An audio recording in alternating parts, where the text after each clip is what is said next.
What I want to do is I want to pray Exodus 15, chapter 3, which says the Lord is a man of war. The Lord is his name. We're not going to get the entire American Christian church to go to war. We're not going to.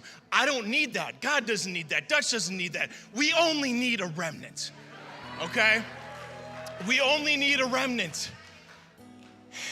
I'll leave you with this before I pray. So in my professional reading, I've just been so stirred this last year with the story of the Spartan warriors. And I believe that in this room and whoever's watching, I believe that we are the 300, that we are the American Spartans. And what I mean by that is, so stay with me here, because if you're like getting super religious on me and like, oh, Spartan culture was pagan.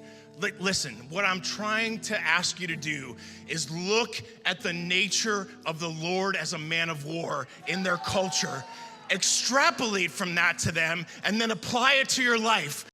You don't have weak, limp-wristed, cowardly Christianity in America anymore.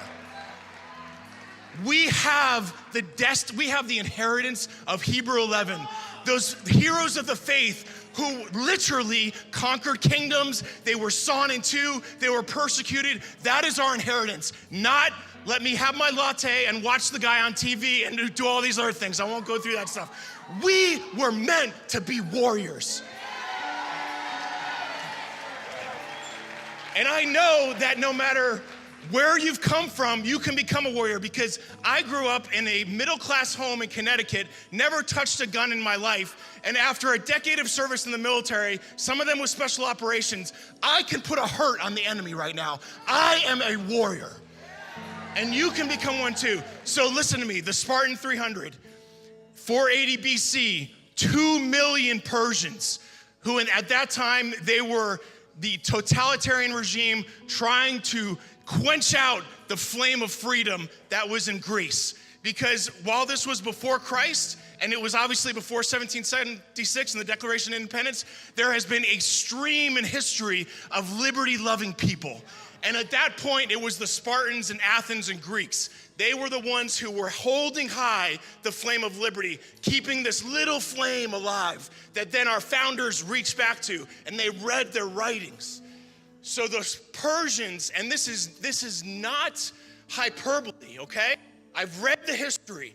There's a Greek historian, Herodotus, who said 2 million Persians, 2 million, were marching on Sparta to snuff out liberty and say, capitulate, acquiesce, abdicate, give up. Does this sound like modern day America? 300 Persians under the leadership of King Leonidas said, we will go and fight them. They knew that they were going down to lay down their lives. They took the tactical advantage. They went into the gates of Thermopylae, what were called the hot gates. It was a very narrow pass. And literally they stopped 2 million Persians for several days. 300 men stopped 2 million Persians in order to give the Greek city-states time to coalesce, come together, decide that they were gonna fight for freedom, and the rest, as they say, is history. 300 against 2 million, because they had a warrior ethos and they refused to capitulate and acquiesce and abdicate because they had something worth fighting for. And it's not just about America, about the idea of America. When I think, why do we have to fight? Why is this so important? It's because I think about my beautiful little girls, Abigail and Catherine, who are 8 years old, and all of you have kids and grandkids. And when I say that, their faces can pop into your mind. And that's what it's about, because what is coming, if we don't get it stopped, is going to be the end of America. Ronald Reagan said, freedom is never more than one generation away from extinction. And that is not gonna happen on my watch.